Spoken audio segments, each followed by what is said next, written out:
জুমার দিন শুরু হয়ে গেছে বৃহস্পতিবার সন্ধ্যা থেকে।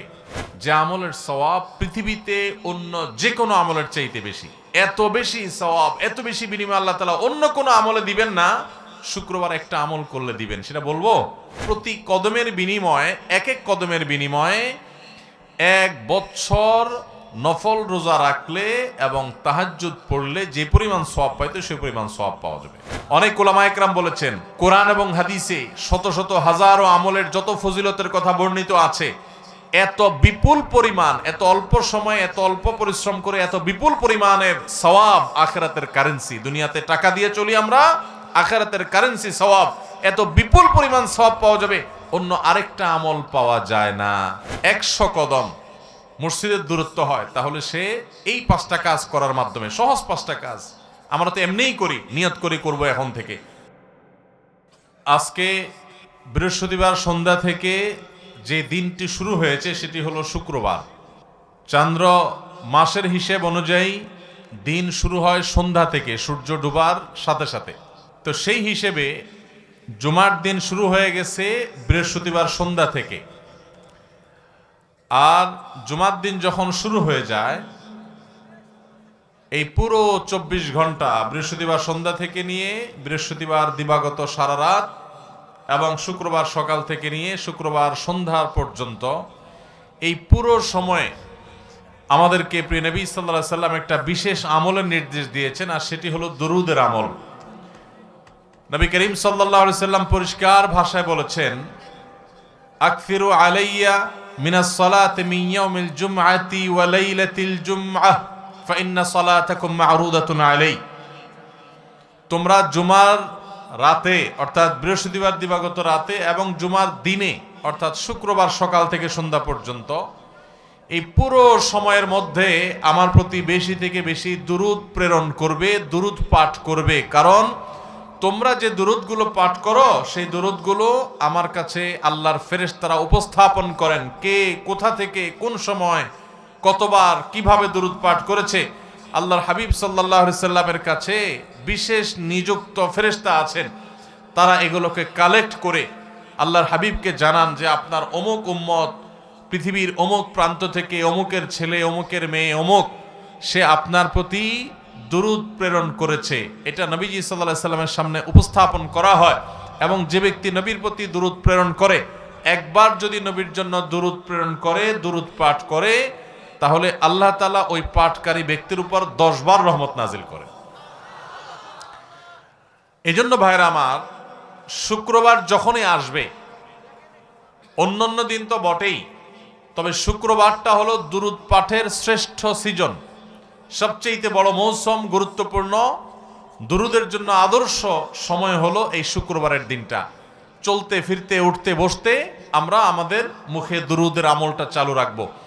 এবং দুরূদ পাঠ করার জন্য ওযু করাও জরুরি না, বিনা ওযুতেও যদি আপনি দুরূদ পাঠ করেন তবুও দুরূদ পাঠ করার সওয়াব পাওয়া যাবে, তবে ওযু অবস্থায় করতে পারলে তো আরো ভালো। এই দুরূদের আমলটা এটা এত গুরুত্বপূর্ণ যে নবী করিম সাল্লাল্লাহু আলাইহি সাল্লাম এক হাদিসে বলেছেন, কেউ যদি দুরূদ শরীফ পাঠ করে তাহলে সে ব্যক্তির সকল পেরেশানি, সকল টেনশন, সকল দুশ্চিন্তা, বিপদ আপদ সবগুলো থেকে মুক্তির জন্য এই দুরূদের আমলটাই যথেষ্ট হয়ে যাবে ইনশাআল্লাহ। এই জন্য যে কোনো পেরেশানিতেও দুরূদ পাঠ, এটা অত্যন্ত গুরুত্বপূর্ণ একটা আমল। শুক্রবার যখনই আসবে, আজ থেকে আমরা সারা জীবনের জন্য অভ্যাস গড়ে নেই, বাসার লোকদেরকে মরয় করাবার জন্য, স্মরণ করাবার জন্য আমরা জোরে জোরে দুরূদ পাঠ করব।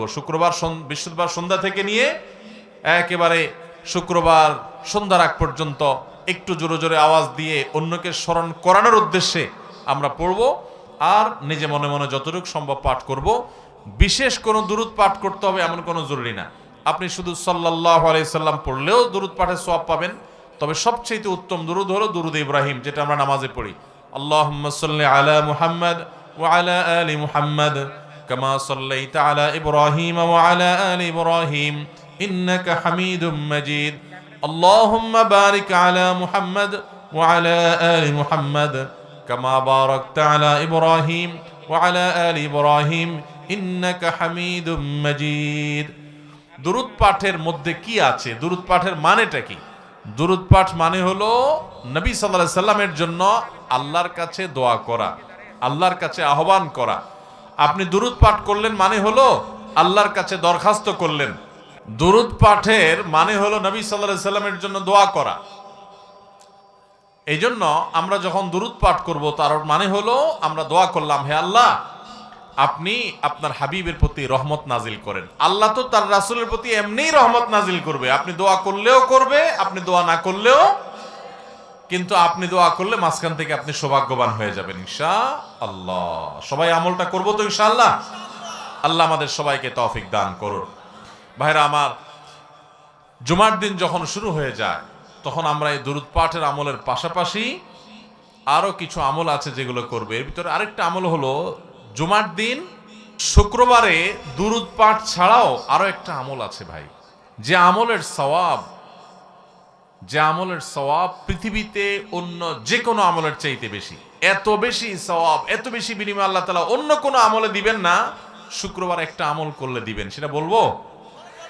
সে আমলটা হলো নবী করিম সাল্লাল্লাহু আলাইহি সাল্লাম বলেছেন, মান বাক্কারা ইয়াউমাল জুমআতি ওয়াবতাকার, যে ব্যক্তি জুমার দিন আগে আগে ঘুম থেকে উঠবে, ফজর নামাজ তো জামাতের সাথে পড়তেই হবে এবং মসজিদেও আগে আগে যাবে, আর ওয়াগাসসালা ওয়াগতাসাল, ভালো করে উত্তম রূপে গোসল করবে জুমার দিন উপলক্ষে গোসল করা সুন্নাত।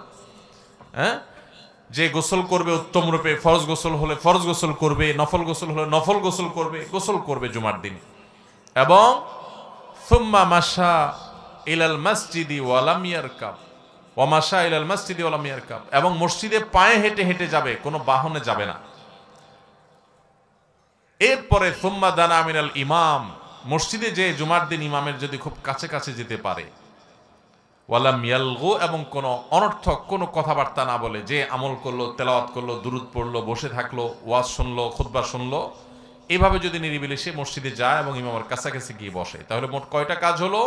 সকালে আগে আগে উঠা, মসজিদে আগে আগে যাওয়া জুমায়ও, দ্বিতীয়ত হলো গোসল করা উত্তম রূপে, 3 নম্বর হলো মসজিদে পায়ে হেঁটে যাওয়া, 4 নম্বর হলো ইমামের কাছাকাছি গিয়ে বসা, তার মানে আগে আগে যেতে হবে সেজন্য, আর জন্য ঘাড়ের উপর দিতে যাওয়া নিষেধ, আগে আগে যেতে হবে, ইমামের কাছাকাছি বসতে হবে। আর 5 নম্বর হলো কোনো অনর্থক কাজ করা যাবে না, অনর্থক কথা বলা যাবে না। মসজিদে গিয়ে আড্ডা মারলেন, কথা বললেন, গল্প করলেন, এগুলো করা যাবে না। এসব বাদ দিয়ে যদি আপনি মনোযোগের সাথে খুতবা শ্রবণ করেন, এই 5টা কাজ যদি করেন, আবার বলছি, আগে আগে উঠা, গোসল করা উত্তম রূপে, এবং মসজিদে পায়ে হেঁটে যাওয়া, ইমামের কাছাকাছি গিয়ে বসা অর্থাৎ জুমায়ও আগে আগে যাওয়া, আর এই মসজিদে গিয়ে কোনো অনর্থক কথা কাজ না করা, এই 5টা কাজ যদি কেউ করতে পারে, খুব সহজ 5টা কাজ, এটা যদি কেউ করতে পারে, নবী করিম সাল্লাল্লাহু আলাইহি সাল্লাম বলেছেন ওই ব্যক্তিকে, এই যে মসজিদে বাসা থেকে ঘর থেকে হেঁটে গেল, প্রতিটা কদম, যতগুলো স্টেপ সে নিবে, যতগুলো কদম সে ফেলবে, এই প্রতি কদমের বিনিময়ে, এক এক কদমের বিনিময়ে 1 বছর নফল রোজা রাখলে এবং তাহাজ্জুদ পড়লে যে পরিমাণ সওয়াব পাইতো সেই পরিমাণ সওয়াব পাওয়া যাবে। 1 বছর রাত জেগে ইবাদত করা এবং 1 বছর নফল রোজা রাখার সওয়াব পাওয়া যাবে। তাহলে যদি কারো বাড়ি থেকে 100 কদম মসজিদের দূরত্ব হয়, তাহলে সে এই 5টা কাজ করার মাধ্যমে, সহজ 5টা কাজ, আমরা তো এমনিই করি, নিয়ত করে করবো এখন থেকে, যে আমি আগে আগে ঘুম থেকে উঠবো, যত দেরিতে ঘুমাই না কেন রাতে, যদি দেরিতে ঘুমানো উচিত না, তারপরও শুক্রবার ফজর আমাকে আগে উঠতে হবে। কারণ জানেন, শুক্রবার ফজরের নামাজ জামাতের সাথে পড়া হলো সারা বছরের, সারা জীবনের সবচেয়ে শ্রেষ্ঠ নামাজ। নবী করিম সাল্লাল্লাহু আলাইহি সাল্লাম বলেছেন, আফদালুস সালাতি সালাতুল ফজর ইয়াউমাল জুমআতি মাআল জামাআ, পুরুষদের জন্য তার সারা জীবনের মধ্যে সবচেয়ে শ্রেষ্ঠ নামাজ হলো জুমার দিনে শুক্রবারের ফজরের নামাজ জামাতের সাথে পড়া। আমরা অনেকেই জুমা পড়ি ঠিকই, কিন্তু ফজরের নামাজ শুক্রবারে আমাদের ঘুমে চলে যায় বা বাসায় পড়ি আমরা। তো এই জন্য এই দিনটাতে এমনিতেই ফজরের গুরুত্ব বেশি, জুমার দিনে আবার ফজরের গুরুত্ব আরো বেশি। এই জন্য শুক্রবারে, যখনই শুক্রবার আসবে, বৃহস্পতিবার রাতে পাক্কা নিয়ত করে, ভালো করে অ্যালার্ম দিয়ে অন্যদেরকে বলে তারপর ঘুমাইতে হবে যে ফোনে আমাকে ডেকে দিবা। তাহলে এই কাজগুলো যদি আমরা করি, আগে আগে ঘুম থেকে উঠি, এবং গোসল তো এমনিই করি, একটু ভালো করে এই নিয়তে করলাম, এবং পায়ে হেঁটে আসবে এই নিয়তে যে সওয়াবটা পাওয়া যাবে, ইমামের কাছাকাছি গিয়ে বসলাম এবং কোনো অনর্থক কথা কাজ করলাম না, আল্লাহ তাআলা প্রতি কদমে 1 বছর ইবাদতের সওয়াব দান করবেন। অনেক উলামা একরাম বলেছেন, কোরআন এবং হাদিসে শত শত হাজারো আমলের যত ফজিলতের কথা বর্ণিত আছে, এত বিপুল পরিমাণ, এত অল্প সময়ে এত অল্প পরিশ্রম করে এত বিপুল পরিমাণের সওয়াব, আখিরাতের কারেন্সি। দুনিয়াতে টাকা দিয়ে চলি আমরা, আখিরাতের কারেন্সি সওয়াব, এত বিপুল পরিমাণ সওয়াব পাওয়া যাবে, অন্য আরেকটা আমল পাওয়া যায় না। অতএব এই জুমার দিনে আমলটা করবো তো ইনশাআল্লাহ। আল্লাহ আমাদের সবাইকে তৌফিক দান করুন। ভাইরা আমার, মা বোনরা যারা আছেন তারা হয়তো মন খারাপ করবেন যে আমরা তো এই আমল করতে পারবো না। তাদেরকে বলতে চাই, প্রথম কথা হলো কিছু কিছু আমল আল্লাহ তাআলা পুরুষদেরকে সুযোগ দিয়েছেন, আবার কিছু মহিলাদের জন্য। যেমন মহিলারা যদি হজ করে, তাহলে মহিলাদের হজকে নবী করিম সাল্লাল্লাহু আলাইহি ওয়াসাল্লাম জিহাদের সমতুল্য বলেছেন, যেটা পুরুষদের জন্য প্রযোজ্য না। আবার মহিলারা যদি সন্তান প্রসব করতে গিয়ে মারা যান, শাহাদাতের মর্যাদা পাবে, যেটা পুরুষ কাজ করতে গিয়ে মরলেই শাহাদাতের মর্যাদা পাবে না। এরকম আরো বহু বিষয় নারীদেরকেও বিশেষত্ব দেওয়া হয়েছে। তারপরও জুমার দিনের এই আমলের সওয়াবটা আমাদের বোনরা, মায়েরাও পেতে পারেন। কিভাবে?